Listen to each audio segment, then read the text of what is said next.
Hello friends, आज हम बात करने वाले हैं ऑटोक्लेव के बारे में।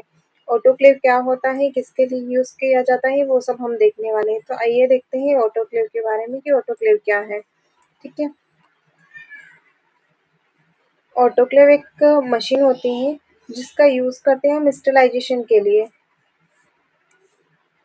An autoclave is used to sterilize various requirements in the laboratory by the wet sterilization method. इसका यूज़ किसमें किया जाता है? स्टेलाइज में। स्टेलाइज यानी कि स्टेलाइजेशन में। आपने सुना होगा, पढ़ा होगा स्टेलाइजेशन क्या होता है, फिर भी मैं आपको बता देती हूँ कि स्टेलाइजेशन क्या होता है। आपके पास कोई भी मटेरियल हो, मान लो ये ग्लास का एक बीकर है। इस बीकर के ऊपर कोई भी बैक्टीरिया प्रेजेंट रहते हैं या फिर उनके स्पोर प्रेजेंट रहते हैं जो कि इन्वायरमेंट में होते हैं। तो उनको किल करने के लिए हम जो मेथड यूज करते हैं उसे बोलते हैं स्टेलाइजेशन। यहाँ पे हम ऑटोक्लेव क्या है, एक वेट स्टेलाइजेशन मेथड है। ठीक है, वेट या फिर इसको बोलते हैं मॉइस्ट हीट स्टेलाइजेशन मेथड। क्या समझ में? यानी कि किसी भी पार्ट को बैक्टीरिया फ्री करना स्टेलाइजेशन है, वो भी इंस्ट्रूमेंट को बैक्टीरिया फ्री या उनको किल करना। Okay, The autoclave was invented by Charles Chamberlain in 1879. Autoclave को किसने इन्वेंशन किया था? चार्ल्स चैम्बरलेन ने 1879 में इसको इन्वेंशन किया था। ये एग्जाम में कभी कभी पूछा जाता है, तो आप नोट कर लेना कि चार्ल्स चैम्बरलेन ने 1879 में ऑटोक्लेव का इन्वेंशन किया था। और ऑटोक्लेव कौन सी मेथड है, तो ये भी पूछा जाता है, मोइस्ट हीट स्टेलाइजेशन मेथड। ठीक है, नेक्स्ट इसका प्रिंसिपल क्या है?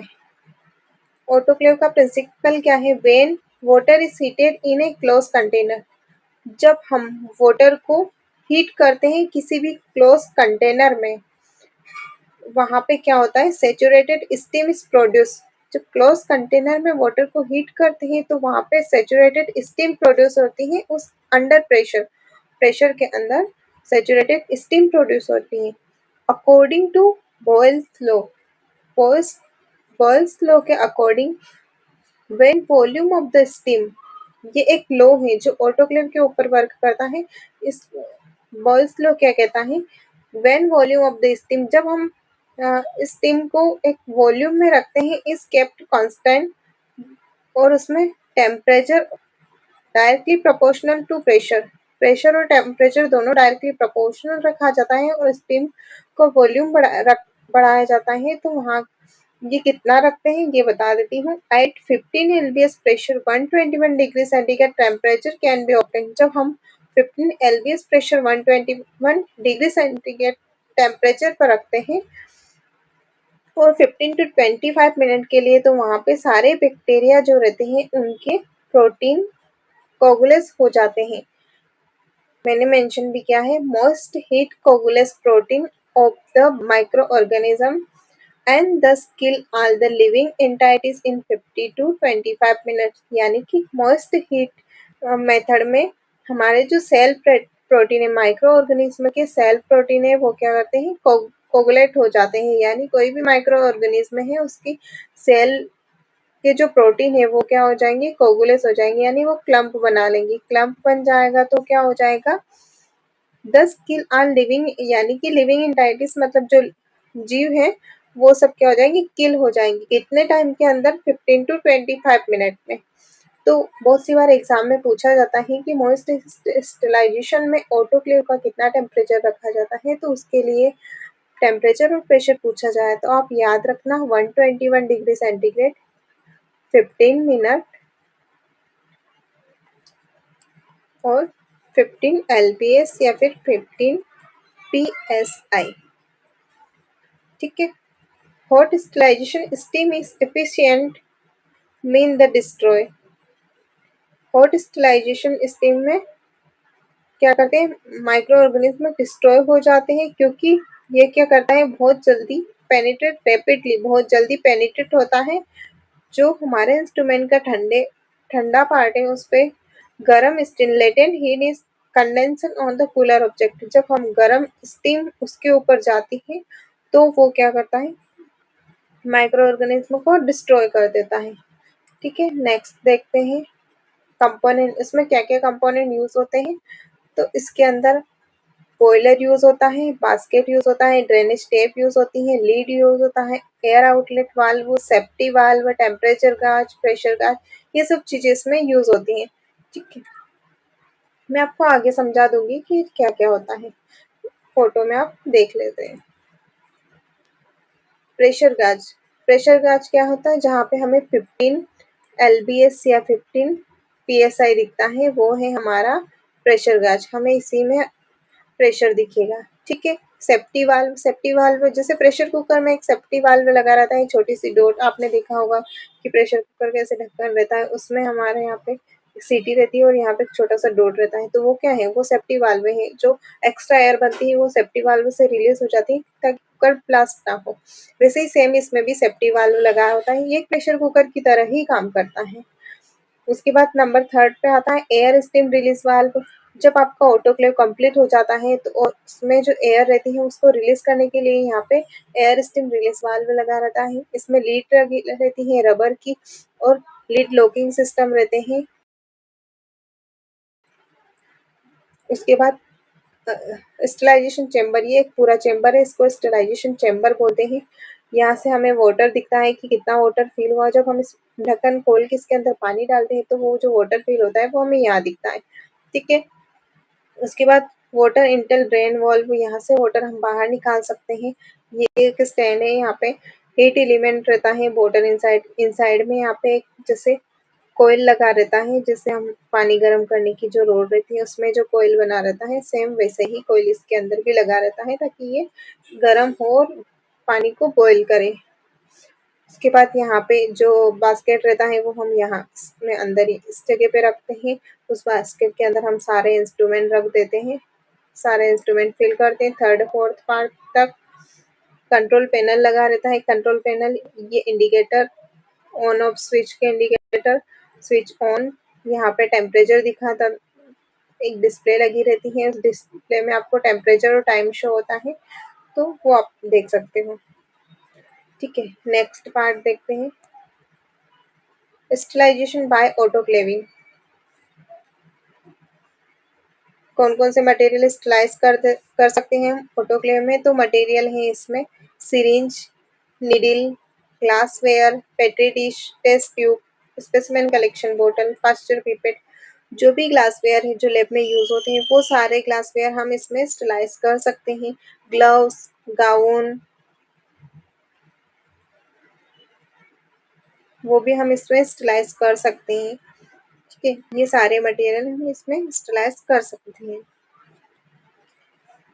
प्रोसीजर क्या है इसकी स्टरलाइज करने की, तो fill the bottom of the autoclave water, सबसे पहले क्या करना है, हमारा ये ऑटोक्लेव है, इसमें हमें वाटर को फिल करना है, नीचे पूरा वाटर फिल हो जाएगा। उसके बाद put the basket containing the material in the autoclave.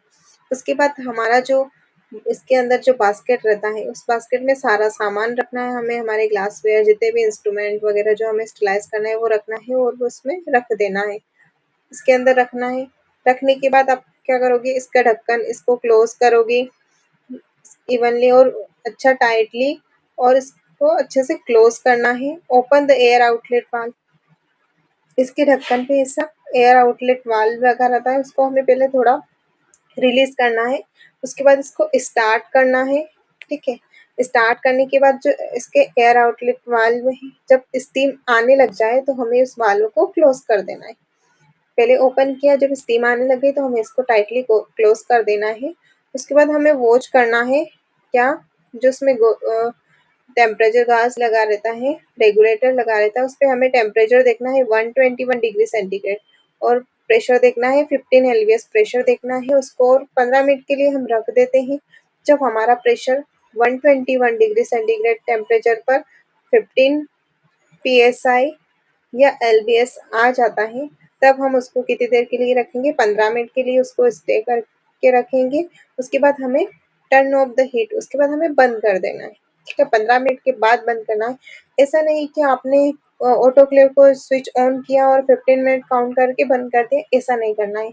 हमें उसका प्रेशर 121 तक पहुंचने देना है और उसको 15 psi प्रेशर हो जाएगा, उसका टेम्परेचर 121 चला जाएगा और प्रेशर 15 psi हो जाएगा, उसके बाद ही हमें उस 15 मिनट काउंट करना है। ठीक है, उसके बाद 15 मिनट कंप्लीट होने के बाद हमें उसको स्विच ऑफ कर देना है, जो हीट मिल रही थी उसको ऑफ कर देना है। When the temperature fall below 100, जब इसका टेम्परेचर 100 डिग्री सेंटीग्रेड से कम हो जाए तो हमें क्या करना है, एयर आउटलेट को खोल देना है। जो एयर आउटलेट लगा था ना उसको हमें थोड़ा रिलीज कर देना है ताकि प्रेशर निकल जाए। उसके बाद इसके जो स्क्रू है उसको अनस्क्रू करना है। उसके बाद हमें क्या करना है, 5 मिनट का वेट करना है। देन केयरफुल लीड को ओपन करना, उसके ढक्कन को ओपन करना है और केयरफुली हमें रिमूव करना है सारे स्टेराइल मटेरियल को। आपको समझ में आ गया होगा, ये प्रेशर कुकर की तरह ही काम करता है, बस हमें सेफ्टी के साथ इसमें वर्क करना है। उसके बाद कंट्रोल, स्टेरिलाइजेशन कंट्रोल में हम क्या यूज करेंगे, एक इंडिकेटर की तरह काम करता है। तो इसमें हमें केमिकल इंडिकेटर यूज होता है, बायोलॉजिकल इंडिकेटर यूज होता है और फिजिकल इंडिकेटर भी यूज होता है। फिजिकल इंडिकेटर में वही हमें प्रेशर, टेम्परेचर वो हमें देखना रहता है और टाइमिंग। ये आप याद रख लीजिए, एग्जाम में बहुत पूछा जाता है। 121 degree centigrade 15 psi and 15 minute most sterilisation का टेम्परेचर है।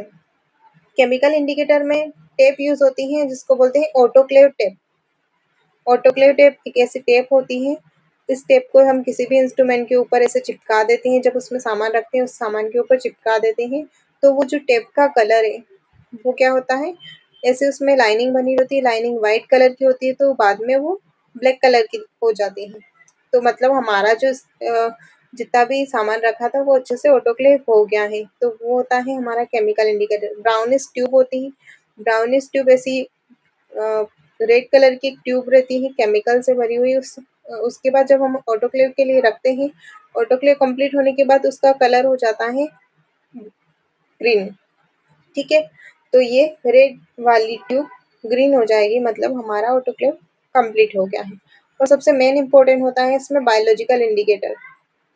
हम किसको किल कर रहे हैं, बैक्टीरिया को किल करने के लिए, उनके स्पोर को किल करने के लिए ही ऑटोक्लेव कर रहे हैं ना, तो उसके लिए हमें कुछ बैक्टीरिया स्पोर्स रखेंगे तो वो इंडिकेटर सबसे बेस्ट रहता है। तो बायोलॉजिकल इंडिकेटर में जियोबैसिलस स्टेरोथर्मोफिलस स्पोर यूज होते हैं। मोस्टली एग्जाम में ये भी पूछा जाता है कि ऑटोक्लेव के लिए कौन सा कंट्रोल लगाया जाता है या फिर उसके लिए कंट्रोल के लिए कौन सा बेसिलस, कौन से स्पोर यूज होते हैं। तो उसमें जियोबैसिलस स्टेरोथर्मोफिलस के स्पोर यूज होते हैं। इसमें भी एक ऐसी ट्यूब आती है, इस ट्यूब का कलर पर्पल रहता है। जब ये ऑटोक्लेव कंप्लीट होने के बाद ये कलर चेंज करके येलो हो जाता है और अगर ऑटोक्लेव स्पोर किल नहीं होते तो ये वैसी की वैसी ही रहती है। मतलब स्पोर किल नहीं होते पर्पल ही रहेगी, स्पोर किल हो गए तो ये येलो हो जाएगी। ओके, आपको अच्छे से समझ में आ गया होगा ऑटोक्लेव। एंड अगर कुछ डाउट हो तो आप मुझे कमेंट करके पूछ सकते हैं। थैंक्स।